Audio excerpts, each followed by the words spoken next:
What a wild, crazy night of professional wrestling action. I emphasize the word action.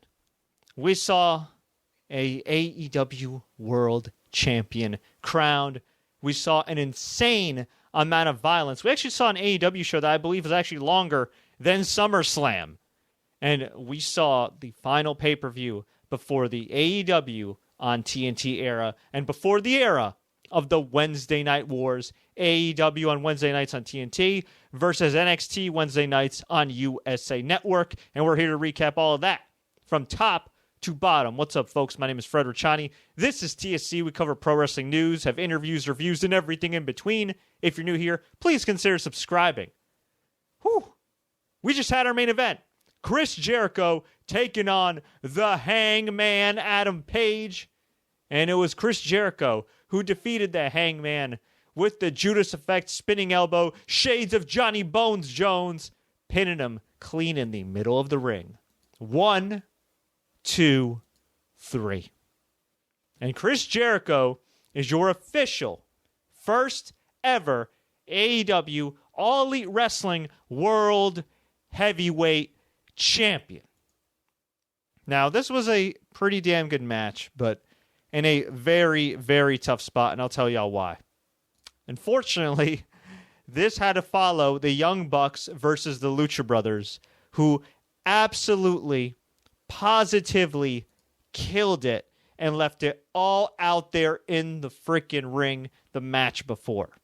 Earlier in the night, we had Cody Rhodes against Shawn Spears with crazy interference from MJF. Tully Blanchard, who actually got pretty physical, and the legendary Arn Anderson, also of the Four Horsemen, like Tully Blanchard. We saw a damn good women's match. We had a crazy hardcore match that was I don't know. I think all the men backstage had a bet of whose career could be shortened first. It was crazy. From top to bottom, AEW had something for everybody tonight. But there were a few complaints. The risks that were taken, very reminiscent of the Attitude Era. And if you know anything about the Attitude Era and a lot of the talent that were participants and later victims of the Attitude Era, long-term, some of these bumps these dudes took were not good. Were very unnecessary. And considering you had a ridiculously hot crowd pretty much all throughout the night, yeah, I'd say maybe you should save some of that stuff for the TNT era, but maybe that's just me. The show itself ran a bit long. You had the pre-show that started at 7. You had the main card that started at 8. This show just ended like 5 minutes ago, more or less midnight. 5-hour show.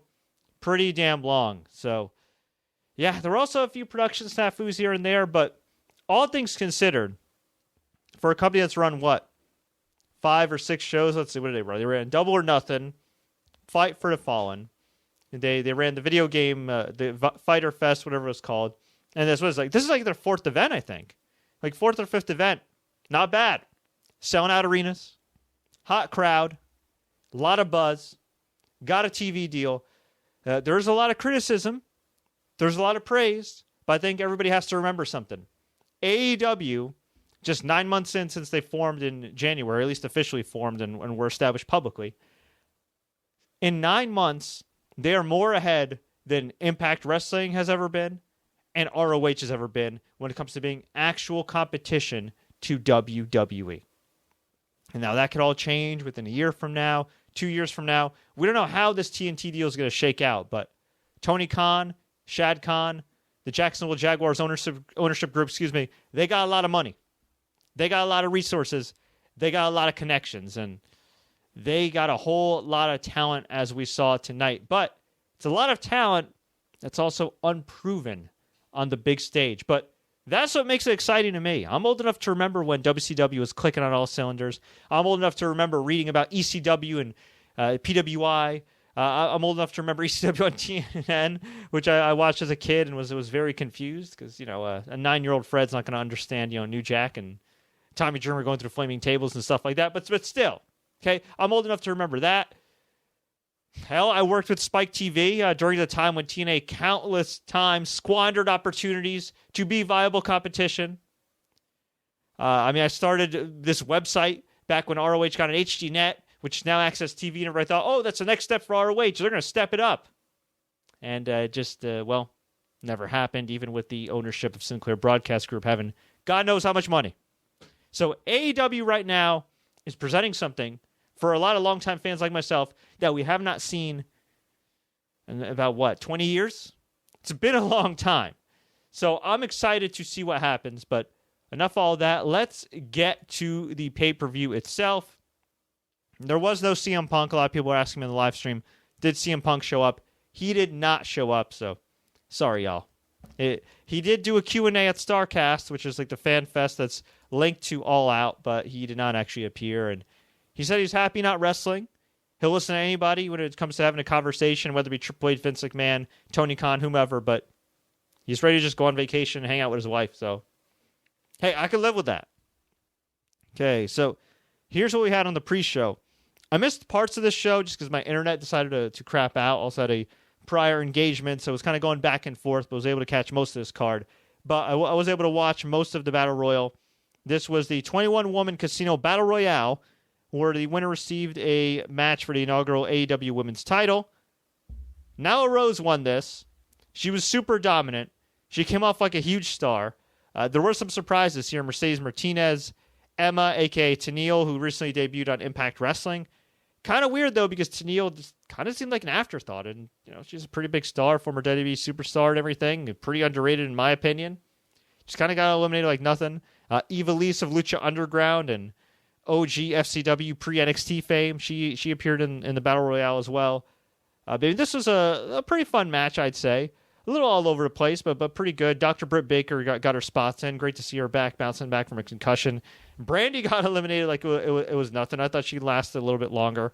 Awesome Kong looked really good in the match, too. But this was definitely the Nyla Rose show. She got the win. She gets the title shot. The AEW Women's Belt looks beautiful and looks like kind of similar to the AEW World Title. I dig it. And they'll be wrestling soon enough on TNT. We had Private Party defeat Angelico and Jack Evans. I missed this match, but I heard it was a whole lot of fun. This was a fun opener. SoCal Uncensored, Chris Daniels, Frankie Kazarian, Scorpio Sky beat the Jurassic Express, Jungle Boy, Luchasaurus, and Marco Stunt. Not going to lie. When I first saw Marco Stunt, when I first saw Jungle Boy, I didn't know what to think. I'm like, okay, these are small dudes. I know that Jungle Boy is the son of the late, great Luke Perry, and seems like a nice kid and everything. Both guys seem like nice kids. And Luchasaurus is a big dude with a mask, but I've watched these guys the last few times in AEW. I watched some of their stuff on YouTube, and they definitely have some type of special crowd connection. And at the end of the day, look, Marco Stunt, Jungle Boy, probably not going to be your world champions or anything like that, but they have a special connection with this crowd. They really did tonight. They've had it every time I see them in AEW. And I think you need some acts that can actually be catered to kids. And I feel like the Jurassic Express, the Luchasaurus and the getup and everything, and how impressive he looked tonight. And Marco Stunt looking like the kid from Stranger Things, and Jungle Boy, with his Hollywood lineage and being a hell of an athlete himself. I really think these guys could be marketable towards children and families. And I've done a complete 180 over the last few months with these guys. I don't like the fact that, much like throughout the night, a lot of these guys did, some of the risks that were taken. It wasn't that bad tonight, but I've seen matches, independent matches, where like Marco Stunt's taking crazy bumps, breaking his leg. Jungle Boy's done some crazy flips and whatnot. So I would like these dudes to be careful for their sake, but hell of a match. SCU got the win. Would like to have seen the younger guys get the win, but hey, we got time. We got 2 months before AEW on TNT. Actually, technically less than 2 months, but still, a couple months before then, they got their time to get their ducks in a row. But this was a really good opener, great showcase. Crowd was hot. I think they should just open a pay-per-view or any kind of show with SCU. They're always hot. They're great on the mic. True professionals. They've been around forever. I dig them, so that was really cool. We also had the next match, which was very early in the card, in my opinion. Pac, not Pac. Apparently, I've been pronouncing it wrong. I just did it again. Pac, a.k.a. Neville of WWE fame, former Dragon Gate champion, Cruiserweight champion. He took on Kenny Omega, and holy doodle squat. I was watching this match. My jaw dropped at the finish here. I expected Kenny Omega to win. I expected maybe there to be some controversy, but no. The complete opposite happened. Yes, there was some high flying in this match. It was a lot of athleticism, but this was a violent match. I mean, these dudes were beating the hell out of each other. Pac looked like an absolute beast, a top guy that should have been a top guy in WWE. And it's quite unfortunate that he just squandered countless opportunities with this dude. I mean, really, you had Enzo Amore beat this guy. This guy is absolute money. And the finish came when Pac locked him in some really weird like crucifix thing. I don't even know what it is. Like a weird crucifix. Had his like hands clasped across like Kenny Omega's neck. Kenny Omega fell to his knee, passed out, and Pac wins via technical submission. Wow. I think it's safe to say now that whatever alleged visa issues Pac had are gone. And I think it's safe to say that Pac is here to stay in AEW. And hey, I ain't complaining. I know there's a lot of complaints by some people about, the lower card, some of the younger wrestlers on the AEW roster. But when it comes to the tippity top guys, hard to argue between the Elite, Cody Rhodes, between Pac, the Lucha Brothers. There's some real, genuine top talent here. We had a wild and crazy match called the Cracker Barrel Clash, which was sponsored by Cracker Barrel. And it featured Jimmy Havoc, Darby Allin, and Joey Janela, fellow Jersey brother from nearby Asbury Park, my favorite beach town in New Jersey. This was nuts. If you're not familiar with these guys, how do I say this? This is nuts. This is something straight out of old school ECW. Jimmy Havoc got taped to a chair, had his mouth taped, but not before Janela and Allen put thumbtacks in his mouth. There was a spot where Darby Allin did what he called the coffin drop, which is like a trust fall dive, kind of like Kofi Kingston does, where he crashed through a table, through the Cracker Barrel. Joey Janela did some crazy dive as well, where he missed his target and fell splat. I should mention, too, that throughout the night, especially in the Omega and Pac match, these dudes were diving right near the damn guardrails. Now, a couple suggestions for AEW. One, y'all should move the guardrails back, because I'm surprised these dudes were able to walk. Two, if you're going to do dives, do it near the freaking entranceway, because every single time, crash and burn, crash and burn, crash and burn, knees clipped, leg clipped, shoulder clipped on that freaking guardrail. And my goodness gracious, they were just asking for trouble, man. It was very reminiscent of kind of like that new, I think it was like, what was that show? It was a New Japan show. It was one of the New Japan shows that they did last year. I forgot where it was at. It might have been California, but it was the show where Jay White wrestled Juice Robinson for the U.S. title, where Juice Robinson finally won the U.S. title. But a bunch of dudes had been crashing into the guardrail, and Jay White hit a suplex on Juice Robinson into the guardrail, knocking Jim Ross on his ass, causing Josh Barnett to hop the guardrail and chase away Jay White, which led to absolutely nothing in terms of storylines anyway. So, yeah, very, very dangerous stuff here, and I was not the biggest fan of it. I would have preferred these guys not to try and kill themselves. And at the end, it was Jimmy Havoc who got the pin on Joey Janela. Just crazy, crazy stuff here. I mean, it was entertaining, but in a very perverse, oh God, should I really be enjoying this kind of way? We had the Dark Order, Evil Uno and Stu Grayson defeating the Best Friends, Chuck Taylor and Trent Beretta. Didn't really feel this match. All the guys involved work hard. The Dark Order looks like luchadors that were created in the WWE2K Community Creations section. They're not that great. Actually, they kind of look like the guys you'd face in My Career Mode as well. Not a big fan of this match. It was all right. Crowd loved the Best Friends. They loved the fact that they hug each other and they hold hands and everything else. But Dark Order got the win here. Nobody's really feeling this.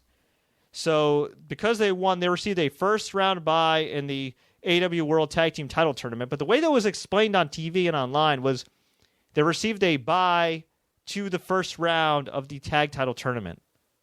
Huh? Yeah, I'm confused too. I'm just going to... Let's just assume they have a first round bye, because I was kind of confused by the wording there. We had a really good match between Rio and Hakura Shida, and the winner would face Nyla Rose on the October 2nd TNT show. Rio got the win with a pinning combination. Really good stuff here. The JR kept emphasizing the fact that Rio's 9,800 pounds, soaking wet. She looked great. Hikaru looked great. Really good stuff here. I enjoyed it.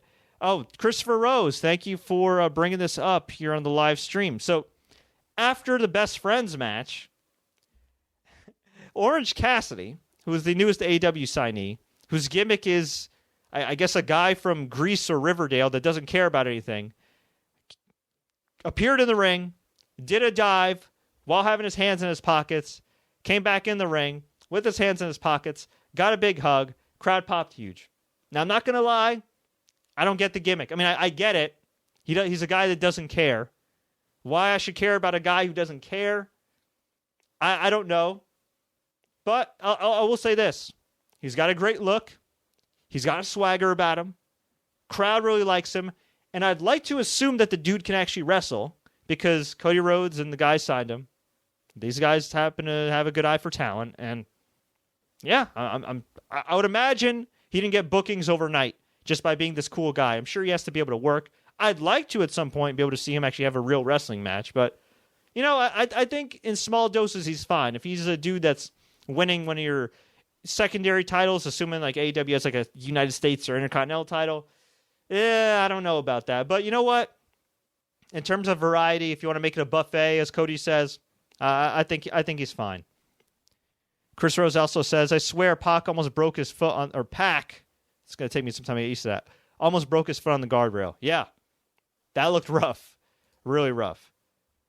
Okay, Lucha Brother, oh God, actually I almost skipped a match. Cody versus Shawn Spears. This was a hell of a spectacle. I wouldn't call this a great match. I'd say as far as bell to bell, this was a good match, but the heat was off the charts. This was built up very well on YouTube. And with the presence of Tully Blanchard and later Arn Anderson appearing in this match, along with MJF, who's one of the rising young stars, this became an awesome spectacle. As a performance, I'd say overall, top to bottom, it was awesome. It worked for the crowd. If you're grading this on work rate or how technical was this, this was not a classic match or anything. This was not at the level of Dustin versus Cody from the last pay-per-view or the last like singles match that Cody had on pay-per-view before. Actually, no, he had Darby Allin and then he had against Dustin Rhodes. Was this? You know what? I'll say that this is the second best singles match Cody Rhodes has had in AEW. Darby Allin was really good. He tried to make him a star with that draw and everything. But there wasn't a whole lot of heat because a lot of fans didn't know who Darby Allin was. This had a lot of heat because of the fact that Shawn Spears controversially hit Cody Rhodes with an unprotected chair shot. You got Tully Blanchard involved. You have the history of Cody Rhodes and Shawn Spears being tag team partners in OVW. And it's a classic story. Shawn Spears mentored Cody Rhodes. And Shawn Spears was supposed to be the star of the team. Instead, he toiled around the Indies. He was cut several times from WWE. He eventually got a nice little run in WWE. Meanwhile, Cody rose to superstardom, maybe partially due to the fact that his dad was Dusty Rhodes. And now they clash, and all these years later, Shawn Spears is ready to get his revenge. Cody ended up getting the win after lots of interference. There was a spot where Shawn Spears was taking away Cody's belt, tried to use it. Referee Earl Hebner admonished him, took away the belt. Then he took Tully Blanchard's belt, hit Cody Rhodes with it. There was a point where MJF got in the ring with Tully Blanchard, and they brawled. That was pretty cool. We started out the match with Cody Rhodes taking out Tully and chasing Shawn Spears all throughout the crowd and everything, throughout the arena. And then, when Arn Anderson run in, as Shawn Spears was getting the upper hand, referee was outside or something or another. I don't remember what happened to Earl Hebner. He was out of sight, out of mind. Arn Anderson comes in, fresh off of his no-compete clause at WWE after being released. Spine buster straight to hell. Cody Rhodes threw a chair at Shawn Spears, hit a disaster kick, easy for me to say, into the chair, into the dome of Shawn Spears, hit the crossroads, 1, 2, 3, and Cody got the win. This was a bit of a polarizing finish because a lot of people would argue that Cody Rhodes does not need this win. Shawn Spears needed this win to a lot of people.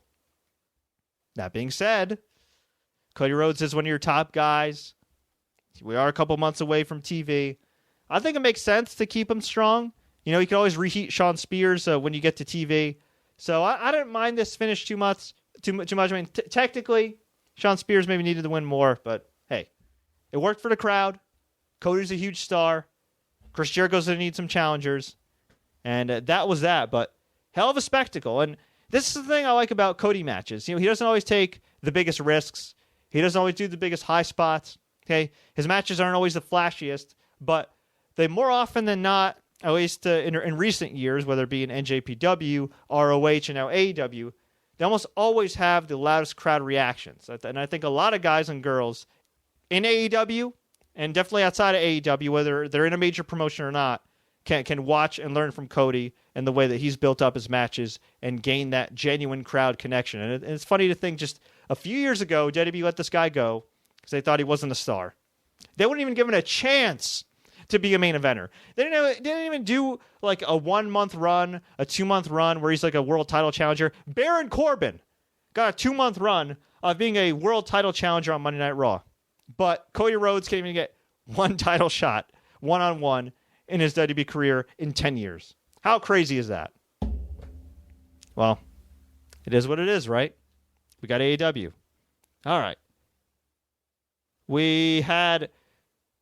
I thought the hardcore match was pretty crazy, but this ladder match came close. Pentagon Jr. and Rey Fenix versus the Young Bucks for the AAA Tag Team titles. My God, this was nuts. Just nuts. If you've seen these guys' matches before, very similar. All kinds of crazy spots. Moonsaults, super kicks, dives, frog splashes through tables. Dives through ladders. There was an insane spot where Pentagon hit a Canadian destroyer from the top of a ladder on Matt Jackson, down in the ring, through a table. Just crazy. Crazy. Hell of a match. What can I say? These guys absolutely destroyed each other for our entertainment. I wasn't a fan of all the risks. I do think they could have pulled back a little bit, especially for Phoenix, who was coming off of a knee injury just, last weekend? He got his knee injured? This was nuts. Absolutely nuts. But if you're going to take these risks, and I'm not condoning all the risks they took, but if you're going to take these risks, instead of doing it in a random triple threat match like Janela and Allen and Havoc did, that's going to be forgotten about, with all due respect, in a matter of 6 months or so, maybe even in a couple months. At least these guys did it in a main event. This more or less was the main event to the crowd. Massive reactions, insane action, fight forever chants. This is awesome. And these weren't Pavlovian chants. These were warranted. This was a hell of a spectacle. I watched this match with my dad. My dad straight up was like, I don't really like ladder matches. I'm like, well, just sit down and see how you like it. And we both mutually agreed that, yeah, while this match was a little too damn crazy, it was absolutely, positively entertaining. But, whew, nuts. And then we had our main event, which some people might call the lame event, the lame duck main event, because it had to take place after this insane spectacle. Jericho versus Hangman Page. Hangman Page came to the ring with the freaking horse, doing cowboy-ish, as he said. Jericho coming out to Judas, his Fozzy theme song. Best theme song in AEW. I'm not trying to say that the AEW music composer that they have now is terrible. I'm just saying maybe he should take a week off and quit the business. Last time I checked, Jim Johnston, who used to do all the WWE themes back in the day, all the legendary themes like Steve Austin, Undertaker, so on and so forth. Last time I checked, he's no longer with WWE. So if I'm AEW, take that checkbook out, put a lot of zeros, and send that to Jim Johnston and have him produce some of your music, because I think the theme songs here tonight were a bit of a hit and miss. More so a miss, in my humble opinion. But Judas, great song from Chris Jericho. So they came out, had a match that could best be described as rough around the edges. Both guys busted their asses. Jericho had the early advantage.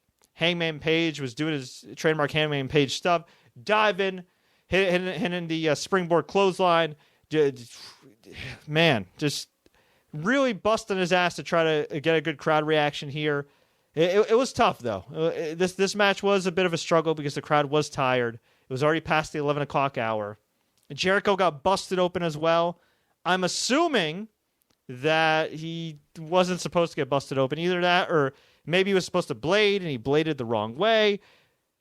I don't really know. All I know was that it looked rough. He was bleeding like crazy. I'm not saying you got to stop the match per se, but I don't know. When a guy's dripping like that, sometimes it might be a case where somebody should come out and wipe him down at least. I know it interrupts the flow of the match. I know it's a little different, but they were trying to make this UFC-style main event. Aubrey Edwards was the referee, first female referee to referee a pay-per-view main event amongst men. This is for the vacant AEW World Title. Big spot for her. I thought she did a fantastic job. It would have been nice if she just said, time, kind of like a real UFC main event, and maybe just like kind of, wiped him down a little bit. I don't think it would have killed the flow that much. Or if they were down and then she wiped him down. I don't know.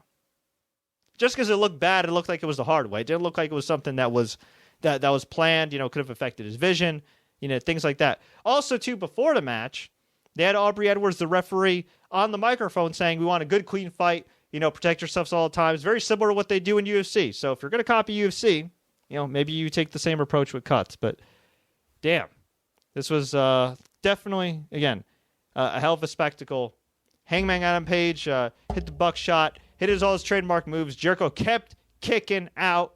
Hangman got out of the walls of Jericho, kicked out of the code breaker, and then at the end, Jericho out of nowhere hit the Judas effect, the spinning elbow, shades of Johnny Bones Jones, although not as graceful, but still dangerous looking, and got the pin. 1, 2, 3, major pop for the title win, and Jericho caps off a legendary freaking career. He was the first undisputed champion in WWE history, 6-time world champion, now a 7-time world champion, first ever AEW World Heavyweight Champion, 9-time Intercontinental Champion, former NJPW Intercontinental Champion.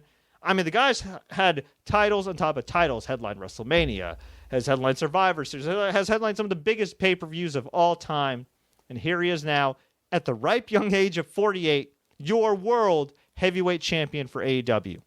Wow. By the way, I didn't hate the main event.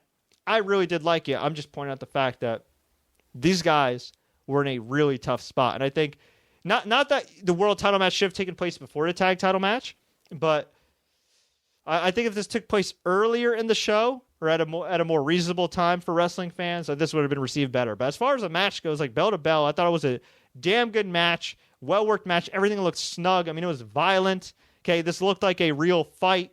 And I really enjoyed the commentary. I thought Golden Boy and Excalibur and JR, they all emphasized like, hey, this is a night of heartbreak for Adam Page, but he will learn from this and he will come back. I thought they really did a great job of setting the stage.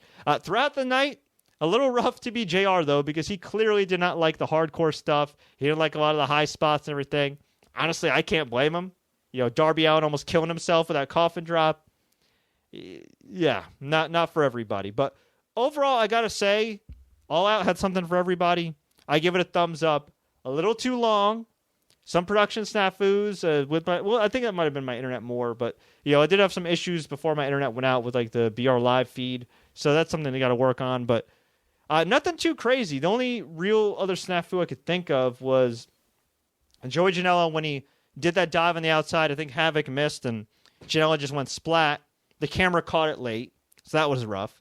And then at the end when Jericho was holding the world title in front of the camera, you could hear the cameraman counting down 10, 9, 8, 7. I'm like, oh, man. Come on, man. But listen, they've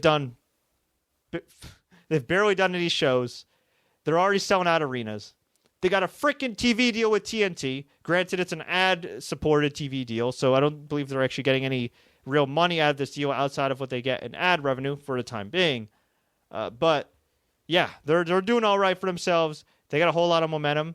And now all we can do is wait. Until October 2nd and see what happens there. And actually, my bad, October 2nd's in a month. So I'm thinking a couple months. Like, this has gone by so freaking fast, right? Just a few months ago, we heard All Elite Wrestling's being formed. Then we hear about Double or Nothing. Then we hear about the TV deal. I mean, things change like that. A year ago was around the time of All In. And we didn't know how that was going to shake out and everything. Yes, the Elite had a lot of help from ROH Production and New Japan Pro Wrestling, among other entities, but we didn't know how that was going to shake out. Turned out to be a big success. A lot of us still thought, hey, maybe the Elite's going to stay with New Japan and ROH. Maybe they're going to go to WWE. Out from the ashes came AEW. I saw a great tweet from somebody. I don't remember who tweeted it, but they summed it up perfectly. Wrestling evolves in dog years, meaning it changes like that. And definitely going to be changing the next few months. So before I go, let's get to some questions and comments here. Scott Anderson says, Cody Rhodes is a face while MJF is still a heel, and helping Cody was a bit strange. Yeah, it was a little bit. Weird dynamic for sure, but it seems to be working for the hardcore AEW crowd.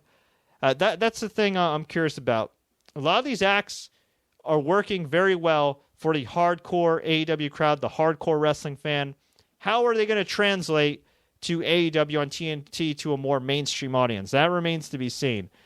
I am a big believer in the idea of that if you can draw 100 people, if you could draw 1,000 people, you can eventually draw 10,000 people. Because you look at all the case studies.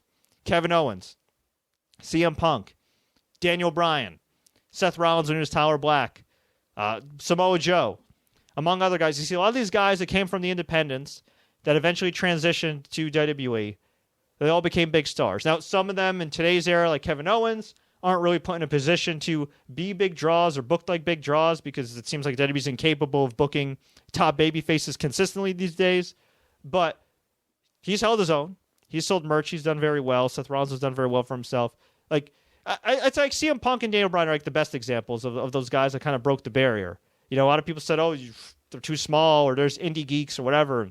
They became some of the biggest stars WWE's had in the last decade. So I think for the Elite, the top guys, the fact that they're already so over and got a lot of buzz, even though they haven't had that WWE exposure, I think they'll be all right. I think a guy like Kenny Omega, the Bucks, that'll translate.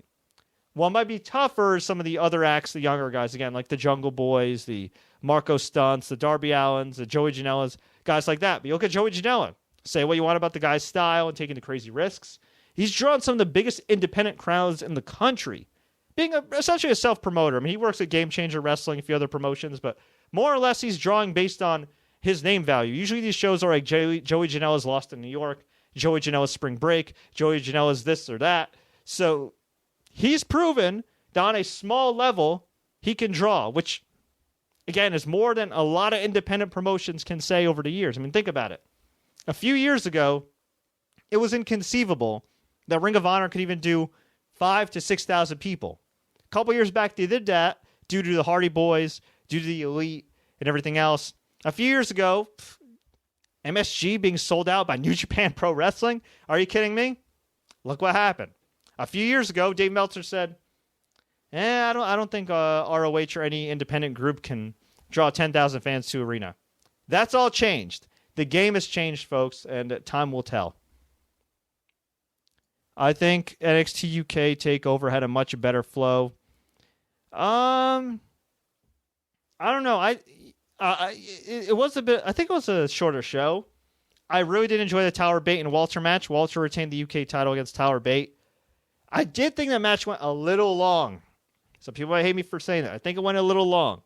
Great match, but if you're trying to get over Walter as a killer and everything, I think Tyler Bate lasted a little too long with him. Hell of a match.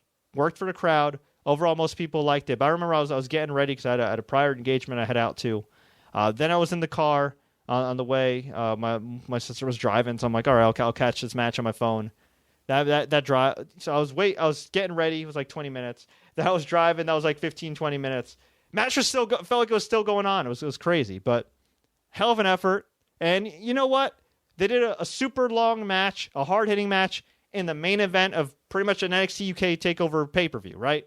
TakeOvers are more or less NXT's pay-per-views. So if you're going to do a long, grueling, hard-hitting match, you might as well do it in the main event of a pay-per-view. And unlike, All Out, this ended at a reasonable time, at least Eastern time. I'm not sure when it ended in the UK, but here, definitely ended at a reasonable time.